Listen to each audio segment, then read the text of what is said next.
বন্ধুরা, তোমরা সবাই কেমন আছো? আশা করছি তোমরা মন দিয়ে জোরদার পড়াশোনা করছো। তোমাদের পরীক্ষার আর বেশি দিন নেই। আজকে তোমাদের জন্য আবার একটি ক্লাস নিয়ে এসেছি, প্রতিবেদন ক্লাস। এটা হলো প্রতিবেদন ক্লাস নম্বর 6। এটা হলো প্রতিবেদন ক্লাস নম্বর 6। এর আগেও গুরুত্বপূর্ণ 5টা প্রতিবেদন করেছি।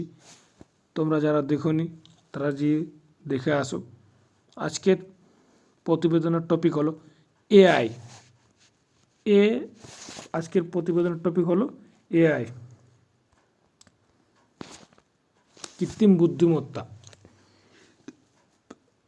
Artificial intelligence, AI.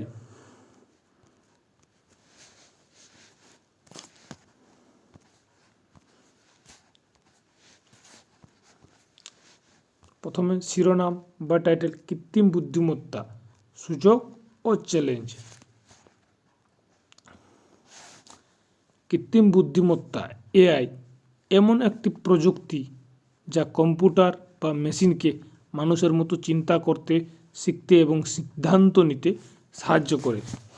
কৃত্রিম বুদ্ধিমত্তা বা এআই এমন একটি প্রযুক্তি বা কম্পিউটার যা কৃত্রিম বুদ্ধিমত্তা এআই এমন একটি প্রযুক্তি যা কম্পিউটার বা মেশিনকে মানুষের মতো চিন্তা করতে, শিখতে এবং সিদ্ধান্ত নিতে সাহায্য করে। এটি মানুষের বুদ্ধিমত্তাকে অনুকরণ করে মেশিনে প্রয়োগ করা হয়। এই প্রযুক্তির ইতিহাস প্রায় 60 বছরের পুরনো এবং সেই সময় থেকেই এআই দ্রুত উন্নতি লাভ করছে। এখন আমাদের দৈনন্দিন জীবনে বিভিন্ন জায়গায় এআই দেখতে পাই, যেমন স্বাস্থ্যসেবা, শিক্ষা, পরিবহন এবং বিনোদনী। এআইয়ের অনেক উপকারিতা আছে।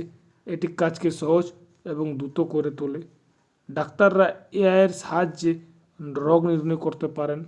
শিক্ষকরা ছাত্রদের জন্য ব্যক্তিগত শিক্ষা দিতে পারে।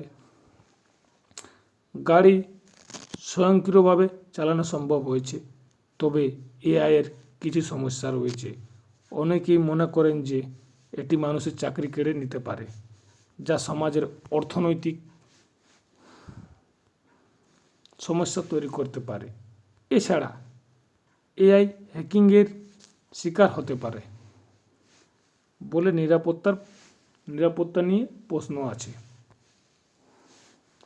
এআই একটি শক্তিশালী প্রযুক্তি যা আমাদের জীবনকে সহজ করতে পারে, তবে এর ব্যবহার সতর্ক থাকা এবং সমস্যাগুলো মোকাবিলা করা খুবই গুরুত্বপূর্ণ। সরকার, গবেষক এবং সাধারণ মানুষকে একসঙ্গে কাজ করে এর উপকারিতা বাড়াতে এবং সমস্যা সমাধানে কাজ করতে হবে। এই ছিল আজকের প্রতিবেদন নম্বর 6 ক্লাস। দেখো, প্রথমে